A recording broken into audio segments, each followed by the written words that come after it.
হ্যাঁ নিশ্চয় ক'ব লাগিব যে ধুবুৰীৰ যি পৌৰসভা আছে সেই পৌৰসভা 16 গৰাকীকৈ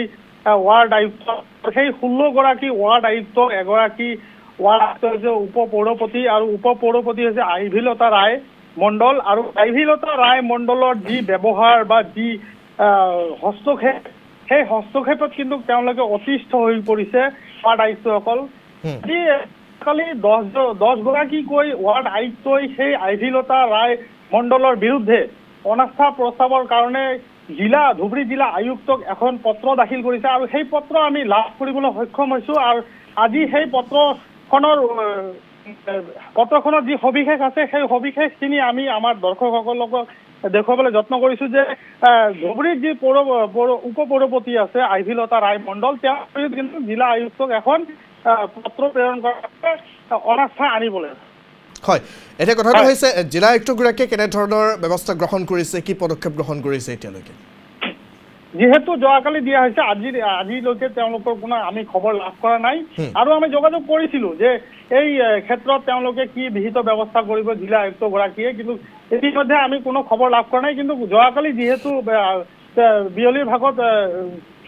পত্ৰখন দিয়া হৈছে আৰু আজিৰ ভাগত আমি চেষ্টা কৰি আছো যে আমাৰ জিলা আয়ুক্তই ইয়াৰ বিৰুদ্ধে কি ব্যৱস্থা গ্ৰহণ কৰে আৰু এই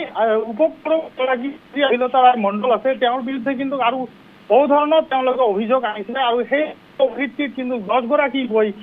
ৱাৰ্ড আয়ুক্তই কিন্তু এই অভিযোগ পত্ৰ দাখিল কৰা অনাস্থাৰ কাৰণে দাখিল কৰা পৰিলক্ষিত হৈছে হয় পাৰ্থ ঠিক আছে ধন্যবাদ জ্ঞাপন কৰিছো ৰাখু হুছেইন সবিশেষ তথ্যখিনি জনোৱাৰ বাবে আকৌ এবাৰ উল্লেখ কৰিছোঁ ধুবুৰী পৌৰসভাৰ উপ পৌৰপতিৰ বিৰুদ্ধে অনাস্থা প্ৰস্তাৱনা হৈছে আৰু জিলা আয়ুক্তক অনাস্থা প্ৰস্তাৱ দাখিল কৰিছে 10 গৰাকী ৱাৰ্ড আয়ুক্তই উপ পৌৰপতি আইভিলতা ৰায় মণ্ডলৰ বিৰুদ্ধে অনাস্থা প্ৰস্তাৱ বিভিন্ন দুৰ্নীতিৰ অভিযোগত ইয়াৰ উপৰি বিভিন্ন কামত হস্তক্ষেপৰ অভিযোগত উপ পৌৰপতিৰ বিৰুদ্ধে অনাস্থা প্ৰস্তাৱ আনিছে আৰু জিলা আয়ুক্তক এই সন্দৰ্ভত অনাস্থা প্ৰস্তাৱ জনাইছে ৱাৰ্ড আয়ুক্তই